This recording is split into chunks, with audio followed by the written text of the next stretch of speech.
করি। আমি বাইরে জমা দিয়েছি বিয়াবাসগুলো, মানে আজকে 1 বছর হয়ে গেছে।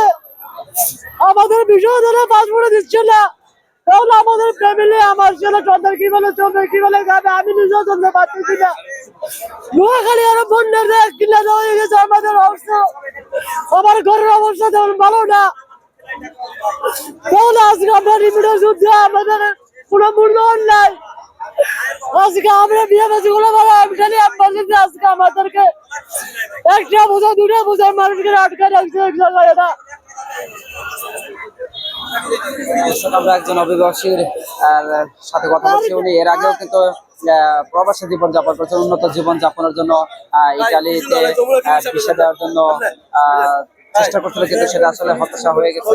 তার কাছ থেকে শুনলাম যে আসলে কিভাবে জীবনযাপন করছে।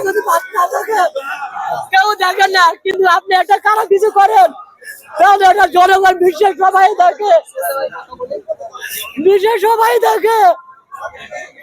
কারণ সাউথ আফ্রিকা আমি বাবার সাথে যুদ্ধ করছিস তালাদের সাথে, সুরদের সাথে, ঢাকাদের সাথে একটা ভালো একটা রাষ্ট্রে যাওয়ার জন্য আমার ফ্যামিলি আমাকে জোর করে দোকান পাট বিক্রি করে আমি আসছি। আমি বিয়াবাস গুলো বলে আমার পাসপোর্ট জমা দিয়েছি সেপ্টেম্বর 10 তারিখে, আজকে সেপ্টেম্বর 9 তারিখ।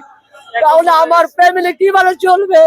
আমার একটা সন্তান আছে, আমার সন্তানও বক্তব্য দিয়েছে ফেসবুকে, কিন্তু আমি ওই ফেসবুকে আমার ফেসবুক আমি সাক্ষী, সবাই দেখছে, কিন্তু তাদের মন গলে না, তাদের মন গলে না।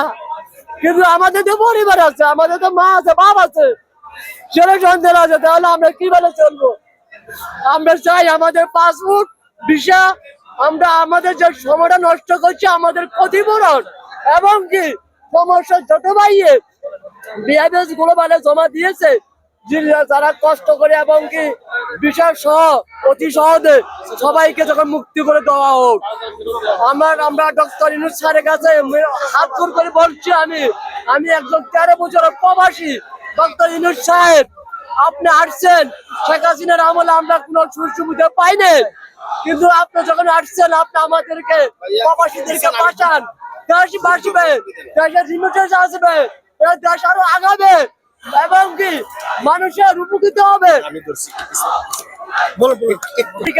ডাকাতির ভিতরে আমি রিমিটেন্স অনেক টাকা পাঠাইছি ইসলামিয়া ব্যাংকে, এবং কি আমার ফ্যামিলি, আমার ওয়াইফ আমাকে কাগজ জমা দেওয়ার জন্য অনুমতি দেওয়া হয়েছে সাউথ আফ্রিকা থেকে। আমি জমা দিচ্ছি, আমার নামে কাগজ উঠছে, এবং কি বিআইএস গ্লোবালে আমি সেপ্টেম্বর 10 তারিখে জমা দিয়েছি, আজকে সেপ্টেম্বর 9 তারিখ। তাহলে 1 বছর এক জায়গায় হয়ে গেছে। আমার তো ফ্যামিলি আছে, সন্তান আছে, মা আছে, বাপ আছে, আমার আত্মীয় স্বজন আছে। তাহলে আমরা কিভাবে চলবো? এখন আপনার হয়ে গেছে, আমার তো ফ্যামিলি আছে, সন্তান আছে, মা আছে, বাপ আছে, আমার আত্মীয় স্বজন আছে। তাহলে আমরা কিভাবে চলবো? এখন আপনার